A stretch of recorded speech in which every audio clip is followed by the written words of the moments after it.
kids, we all have an idea of what it is we want to do when we grow up. Some of us want to be doctors or teachers or join the police force. A friend of mine wanted to be a Hoover. But for me, after having been introduced to the Indiana Jones films, I wanted to be an archaeologist. However, it didn't take me long to realise that digging up bones wasn't quite my thing and that singing and acting was the direction I was clearly headed in. Like I said in my Draw My Life video, in 2001 I got cast as young Eponine in Les Miserables in the West End. And that was it. I decided there and then, at 8 years old, that I wanted to be an actress and a singer for the rest of my life. But more specifically, I decided that I wanted to return to Les Mis as an adult to play Eponine when she's grown up and actually sings. But as I did grow up, I realised that not everyone's childhood dreams come true. That's a really rare thing to happen, especially for my friend whose dream of being a vacuum cleaner is still yet to be fulfilled. But I also realised that it's a lot of girls' childhood dream to play Eponine. You know, that wasn't unique to me. But I couldn't help but keep that little flicker of hope in the back of my mind that one day I could play Eponine. I got an agent at the beginning of this year, and the first thing they asked me was, as an actress, what roles would you like to play?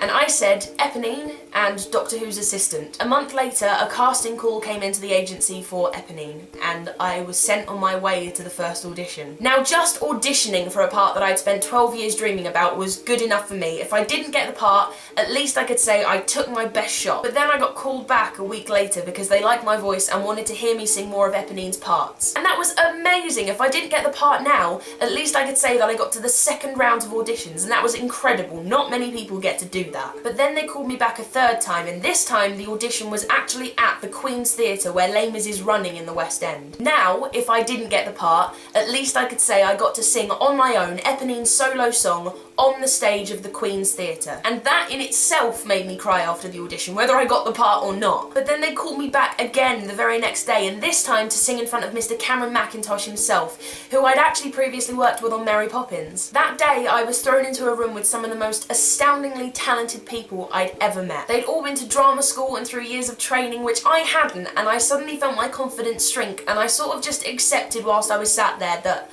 I wasn't getting this part. But it was still such an honour to have had that chance, and if I didn't get the part, at least I could say I got to the final audition and down to the last 3 girls for the part of Eponine. It was about a week before I stopped waiting for the phone to ring.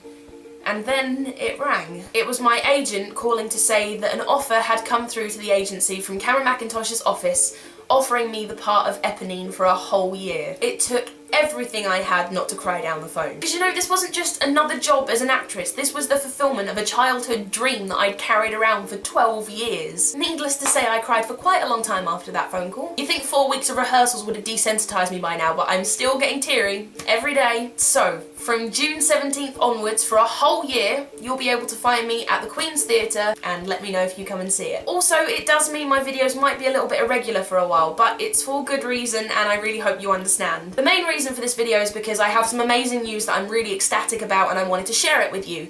But I guess the moral is, don't ditch your childhood dreams just because you dream them up as a child. Just because they haven't happened yet doesn't mean they never will. If what you wanted as a child is still what you want now and you're willing to work really hard to get it, then you've got just as much chance as anybody else of getting it. Unless you want to be a Hoover.